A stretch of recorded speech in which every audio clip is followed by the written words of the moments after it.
temps que se'n parla, però avui ja tenim negre sobre blanc d'aquest reglament d'ús de les pistoles Taser que podran utilitzar els agents de la urbana, això sí, a partir de l'estiu vinent. Avui s'ha publicat aquest reglament definitiu amb les incorporacions de totes aquestes al·legacions. Els podran utilitzar alguns agents, ara de seguida ho abordarem, però també una de les novetats és que tot quedarà gravat automàticament. Per parlar-ne hem convidat l'Eugenio Zambrano del sindicat CESIF. Bona nit. Hola, buenas noches. I també el José Casas de la UGT. Bona nit. Tinc aquí el reglament, el definitiu, amb totes les incorporacions. Imagino que vosaltres també us l'heu llegit, fil per randa. No. No heu pogut?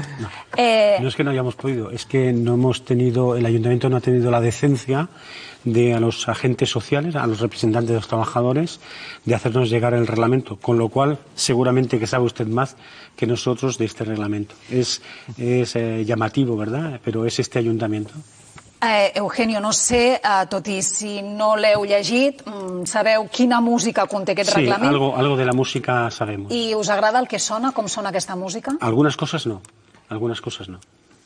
Comencem. Vinga, Eugenio. De acuerdo. Bien, lo primero es recriminar al ayuntamiento, lo quiero hacer públicamente, ante toda su audiencia, de que así no podemos funcionar.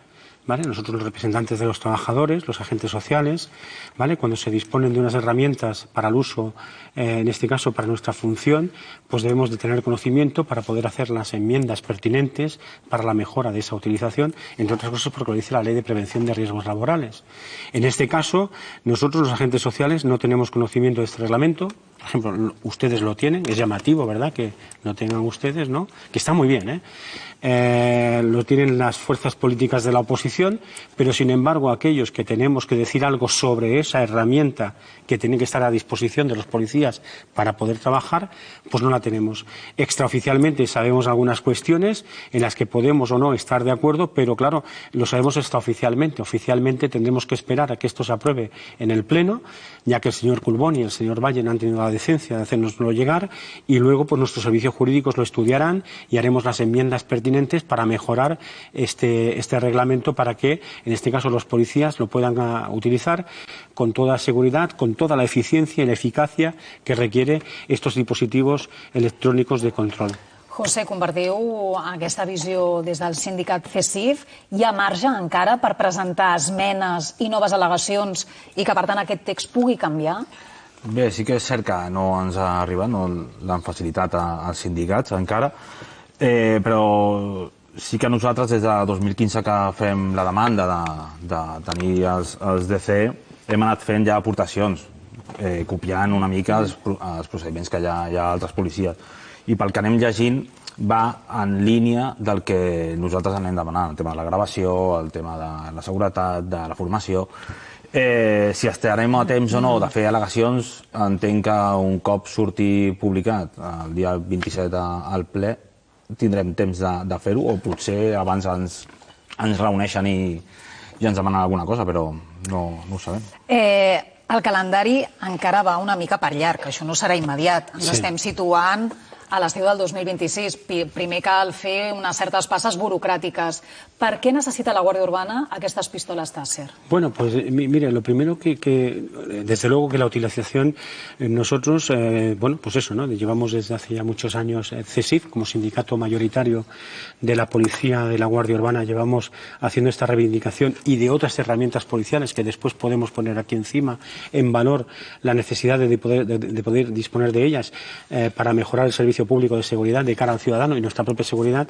Tenemos que decir que los 22 aparatos que nos tienen que llegar pues son evidentemente insuficientes. Somos 3.500 agentes, esto equivale a un 0,64% de herramientas que van a llegar a las manos de la policía. Quiere decirse que cuando tengamos que utilizarla, 22, pues claro, tú no le puedes decir en este caso a la persona con la que tienes que emplear esta herramienta para evitar, evidentemente, utilizar otras que puedan llegar a ser más lesivas, decirle, espera, detente, vamos a congelar la imagen, espera, que llamo al de la comúnmente se conoce como la Taser, ¿no? Pero es el dispositivo electrónico de control. Espera, que llamo al que tiene el aparato, que venga, pero no te muevas, que estate quieto. Que será un comandament, a priori. Exactamente. Entonces, claro, nosotros lo que estamos pidiendo es que estos dispositivos los tenemos que tener de dotación de dotación, en este caso de la patrulla, no en este caso como se está enfocando el tema. Ya a partir de aquí ya empezamos mal, ¿vale?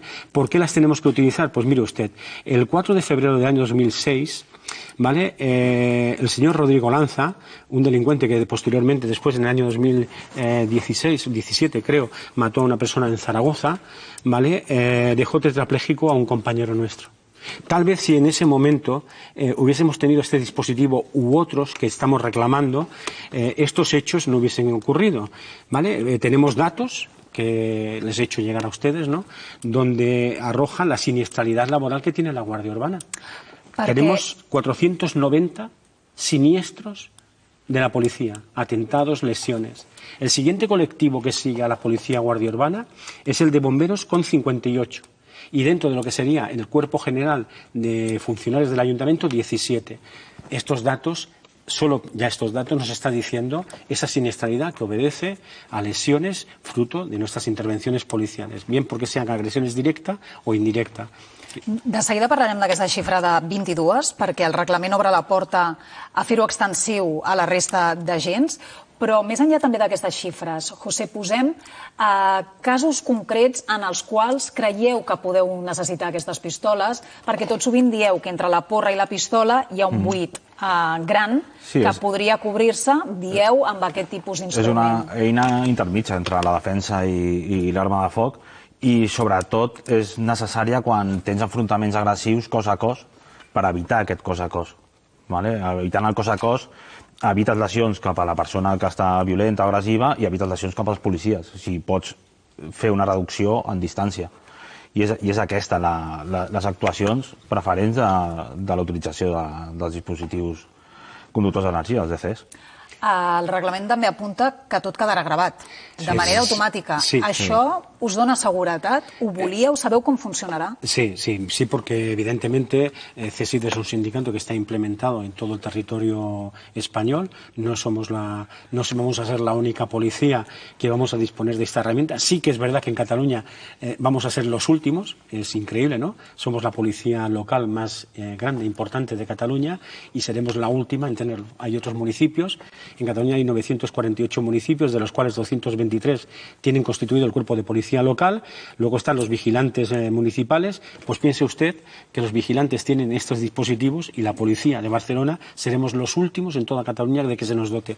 A lo que usted le preguntaba a mi compañero y le decía, ¿no?, en cuanto a la herramienta intermedia, hay otras herramientas intermedias que estamos pidiendo que son necesarias. Porque nosotros cuando tenemos que neutralizar una amenaza hacia un ciudadano, hacia una tercera persona o directamente hacia la policía, evidentemente tenemos que contar con herramientas policiales para procurar, ¿vale?, con proporcionalidad, idoneidad, congruencia y proporcionalidad, utilizar estas herramientas policiales para poder ocasionarle a esa persona, ¿no?, los mínimos daños físicos. De quines eines, instruments parlem? Por ejemplo, las lanzadoras, las necesitamos.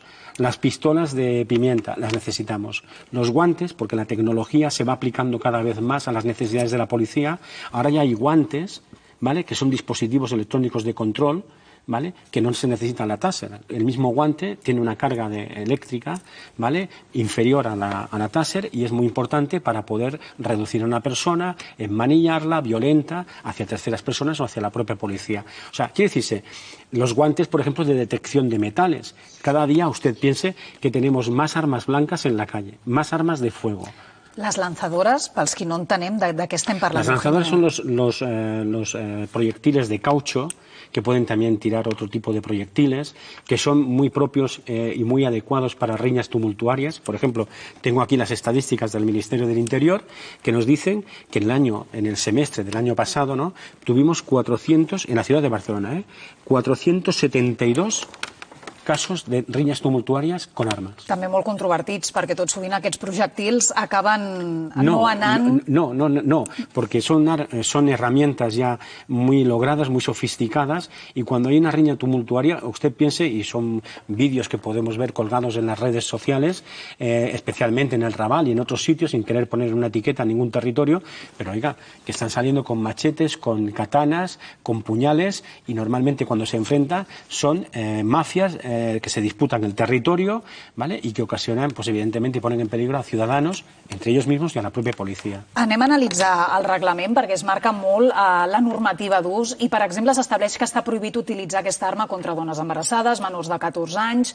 persones d'edat avançada o dèbils de salut. És complicat, quan s'està en una situació complicada, per vosaltres poder discernir tots aquests criteris? Clar, de vegades és difícil, perquè tu no saps quina edat té la persona. Clar, si és evident, no la utilitzaràs, però hi ha vegades que no és evident. Els embarassos 3 coses el mateix. Si és molt evident, no utilitzaràs, però quan no, no. De vegades pot ser complicat i s'ha d'utilitzar, és una eina per utilitzar quan calgui, quan la situació ho requereixi. Si hi ha una persona agressiva, si hi ha una persona violenta, és quan s'ha d'utilitzar. Parlem també d'aquestes situacions en què pot ser que hi hagi implicada una persona amb problemes de salut mental. Es preveuen formacions pels agents de l'urbana. Sí, es preveu formació. Per què ara mateix teniu prou formació en aquest aspecte? En l'aspecte directament de les DCE encara no, perquè encara no les tenim. Però d'abordar situacions quan hi hagi persones en aquesta situació implicades. Anem fent formació, els companys de l'UREP reben formació de reducció amb els escuts i de més, i quan toqui utilitzar les DCE, doncs rebrem la formació tant per utilitzar-les com la formació amb els DEA, perquè també és imprescindible conèixer com funciona el DEA, que ja els tenim als vehicles, refrescar la seva utilització per si de cas tens algun problema un cop utilitzat el DC. També és important destacar que les descàrregues seran de màxim 5 segons, que no poden anar dirigides a les zones com el cor, el cap, el coll, els genitals o les mames. En la mateixa línia de l'altra pregunta, quan s'està en una situació complicada, ¿això es fácil? Mire usted, sobre lo que le estaba preguntando al compañero y por darle respuesta a lo que usted está comentando, por eso mismo estamos diciendo que se necesitan otro tipo de herramientas, ¿vale? Porque tú en cada intervención tienes que mirar qué herramienta policial es la más adecuada para utilizar.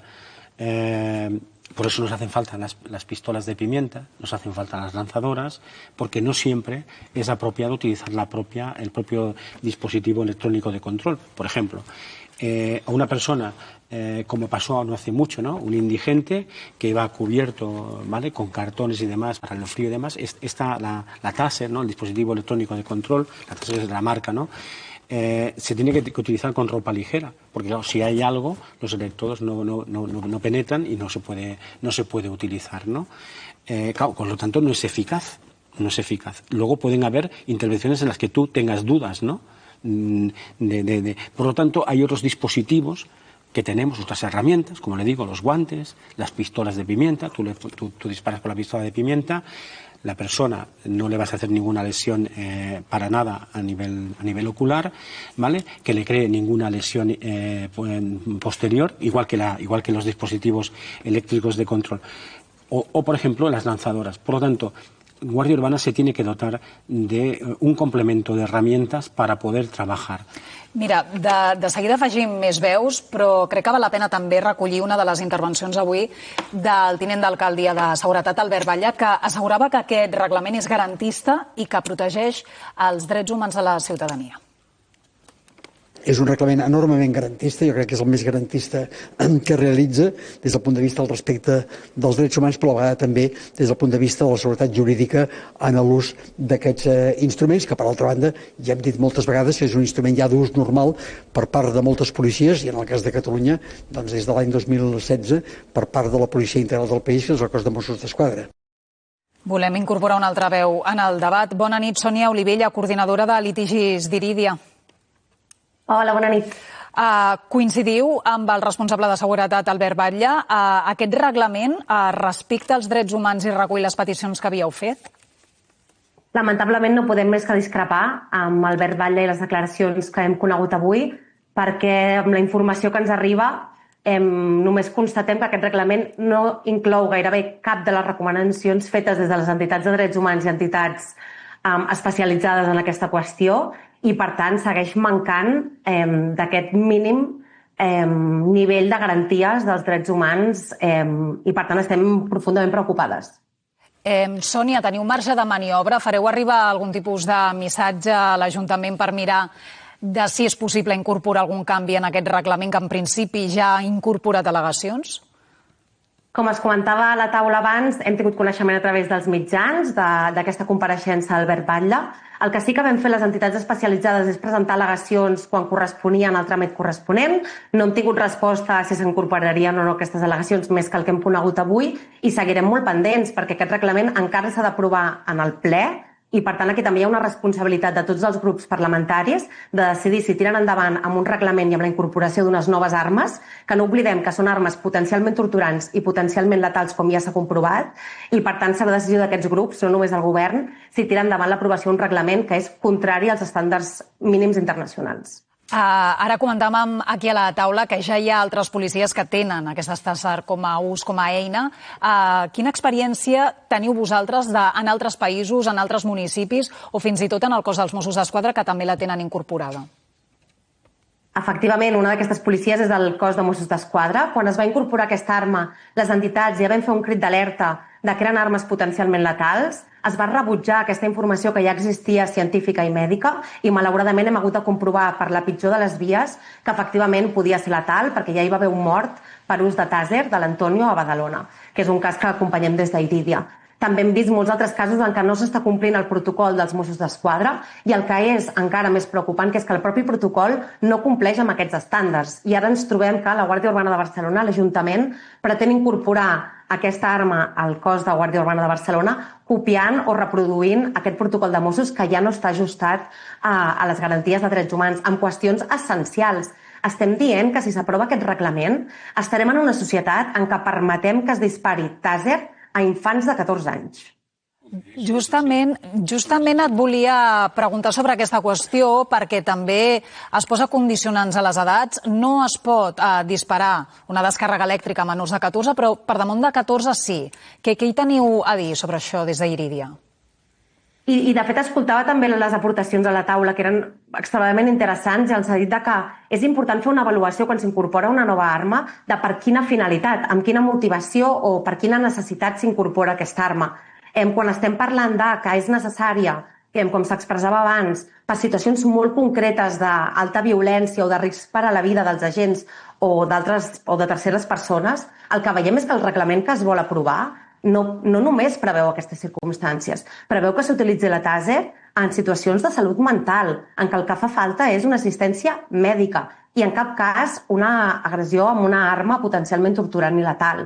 El mateix ens trobem en relació als menors. Les recomanacions que fèiem és que no es pot disparar tàser a menors de 18 anys, cosa que crec que no cal ser expert en drets humans per entendre que això és la societat que volem, però que a més és que hi ha molts pronunciaments d'organismes internacionals de drets dels infants, però també de prevenció de la tortura, que preveuen com a mínim aquesta limitació dels 18 anys. Sònia, sobre el cas en què pugui haver persones amb problemes de salut mental implicades, aquí també s'ha comentat que hi haurà una formació que es farà en els agents. Això us satisfà o quina valoració feu des d'Irídia?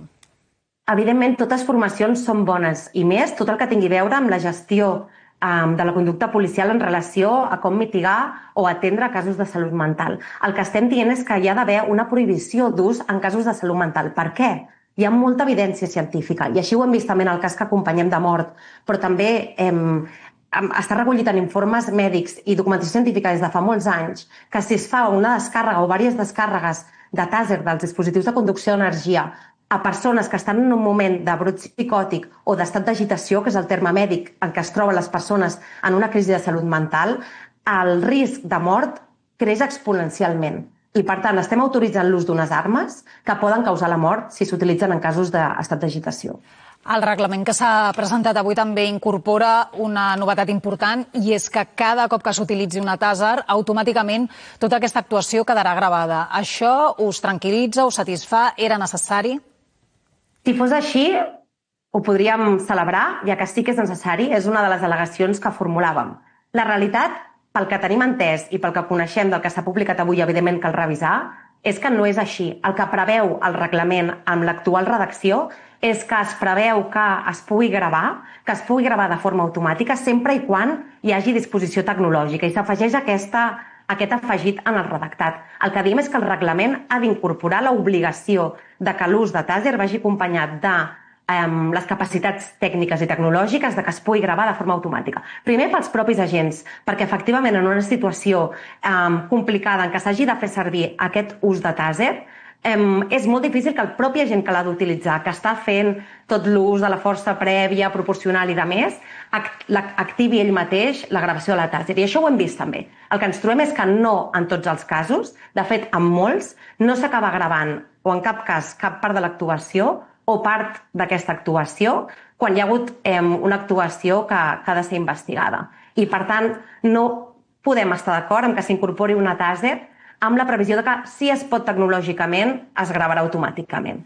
O es pot o no es pot. I si no es pot, no s'han d'incorporar aquestes armes. Sònia, jo ara després aquí a taula demanaré reacció també a tots els teus comentaris i al teu anàlisi, però també vull aprofitar que et tinc ara en directe per preguntar-te una de les qüestions que també han sortit aquí a la taula. Des del CESTIF, l'Eugenio plantejava també la incorporació d'altres tipus d'armes al cos de la Guàrdia Urbana que també diuen els podrien ser útils, com pistoles de pebre, llançadores o també uns determinats guants. Des d'Irídia, què hi teniu a dir? Jo crec que ha estat molt interessant també per posar en valor una qüestió que des d'Irídia i altres entitats de drets humans com Amnistia Internacional es ve demanant des de fa temps. Evidentment, els agents que són els que en el seu dia a dia veuen amb què es troben i amb quines actuacions han de fer front, que han de poder proposar, i més des dels seus representants laborals, els recursos que considerin necessaris per poder dur a terme la seva feina. El que venim dient des de les entitats de drets humans és que qui ha de decidir com i quan i quines armes s'han d'incorporar han de ser organismes independents que estiguin conformats per diferents experts que puguin analitzar de manera transversal des de les necessitats policials, com venien dient les persones que estan a la taula, però també des d'una perspectiva de drets humans, també des d'una perspectiva científica, i que, per tant, cada cop que s'hagi d'incorporar una arma nova, hi hagi tota una avaluació prèvia de la necessitat, de quines dades, per quins casos, amb quins reglaments i amb quina tecnologia s'han d'incorporar aquestes armes. I per això cal un mecanisme independent que pugui fer aquestes avaluacions. I el que estem veient és tot el contrari, que s'aprova incorporar armament sense un mínim de transparència i de participació de les entitats socials, inclús de les pròpies persones que estan a la taula, representants laborals que així ho han indicat, i sense la intervenció d'experts i expertes en matèries de drets humans i en matèries tècniques. I, per tant, això és especialment preocupant. Cal un mecanisme independent que sigui qui analitzi si calen armes i, en cas que sí, com s'han d'incorporar. Doncs Sònia Olivella, coordinadora de litigis d'Irídia, moltíssimes gràcies per haver pres la trucada en directe al Bàsics. Moltes gràcies a vosaltres. Doncs així com li demanava a la Sònia una rèplica a les vostres consideracions, imagino que també voleu dir, Eugenio, alguna cosa, y también José. Desde luego. Nos queda un minutet. Sí, bien, sí, simplemente decir que respeto profundamente la exposición que ha hecho, no la comparto en absoluto. Es más, creo que hay mucha demagogia detrás de todo lo que ha dicho. Como dice usted, no tenemos muy poco tiempo para poder desmontar todo lo que acabamos de oír, pero para nada se ajusta esta exposición a lo que es la realidad en el día a día. He arrojado antes unas cifras de criminalidad, de hecho me quedaban otras por arrojar, que sorprenden y llaman mucho la atención. Estamos con unos índices de criminalidad muy altos en Barcelona, donde necesitamos unas herramientas policiales para poder trabajar. Y antes decían que se ha hecho un reglamento que todavía desconocemos, sabemos algo, pero no lo conocemos bien, que es demasiado, o sea, que es muy garantista. Pues mire usted lo que les voy a decir, tan garantista es que al final no vamos a utilizar las armas estas, o sea, dicha letalmente, porque yo le diría a la señora Sonia, muy bien, ya que esto está diciendo que esto es un arma letal, que nos ilustre a todos en España ¿cuántas muertes han habido por este uso de estas armas? En Cataluña, ¿cuántas han habido? ¿Cuánto uso de estas armas se han hecho? No se puede salir aquí diciendo lo que se está diciendo si no ponemos datos encima de la mesa, porque en definitiva esto es demagogia y confundir al ciudadano. No estamos de acuerdo con esta asociación. José, per tancar la taula. La gravació és imprescindible, tant per la persona agressiva com pels policies. Estic completament d'acord amb la Sònia. Dir-li a tota la ciutadania, les DCE funcionen no amb una descàrrega contínua, sinó amb petites descàrregues seguides durant 5 segons, que el que fan és aturar el sistema motor i després es recupera, per evitar que sigui molt lesiu. I després, en el tema de malalts mentals, com deia abans, s'ha de valorar la situació. No és el mateix una situació d'un malalt mental que estigui sol al carrer que un malalt mental que estigui agredint a una persona. s'ha d'avaluar la situació per part dels policies. O con intención de suicidarse. Yo, por ejemplo, estoy en la unidad, en la UREP, precisamente, que es la que hacemos estos servicios de agitados, y los estamos llevando a término ahora mismo sin ese dispositivo, con la complejidad que eso supone. Pero evidentemente las grabaciones, nosotros tenemos dispositivos, ya la grabadora, que por cierto le decimos en este caso al ayuntamiento que todos deberíamos de tener este dispositivo de dotación individual, pero somos los primeros interesados que todas nuestras intervenciones queden grabadas. En principi un Stàsser passarà. Eugenio, José, moltíssimes gràcies per haver participat en aquesta taula de debat. Hi ha molt debat, el seguirem perquè encara queda recorregut a aquest reglament. Moltíssimes gràcies a tots dos. Gràcies a ustedes. Doncs vinga, ara volem parlar de la